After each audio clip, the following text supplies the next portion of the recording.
Don, it just strikes me. Now, you may or may not agree. I think you're more or less in sync with me. But look, I'm hearing from good friends of mine like Douglas Cass that the stock market is a sell because the economy is going to sputter and double dip or some darn thing. I'm asking a different question. I'm asking if the stock market advance is threatened by a stronger than expected economy with implications for an earlier than expected Fed exit strategy. Can you help me?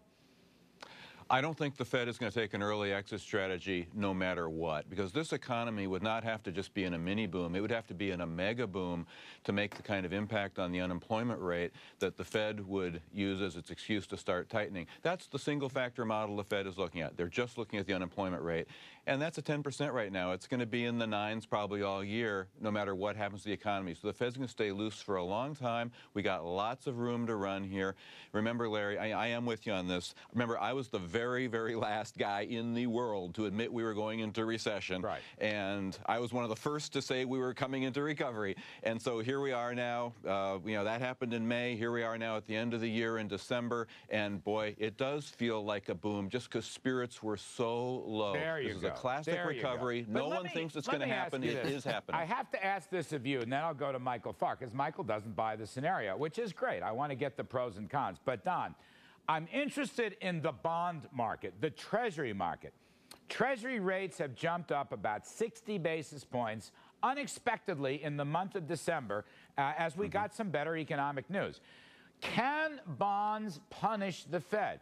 We could go into the new year in January, for heaven's sakes, and they could go up another 50 or 75 basis points. Would that force the Fed to follow the market up with a tightening of the balance sheet and a hike in their zero target rate? Well, yeah, that's an extremely sophisticated question. It's not clear how the Fed would react to it. If the Fed thinks that that long yields are going up because of inflation expectations, then yes, they might be forced to act. But on the other hand, if they think that yields are going up because of growth expectations that are getting a little bit ahead of their own forecasts, then they'll just emphasize that they want to keep short rates lower longer in order to draw those long yields back down. Well, so it could actually have the perverse effect. Bond. Look, real quick, buddy, because I'm running out of time. Where are you going to go right now? What's your quick strategy?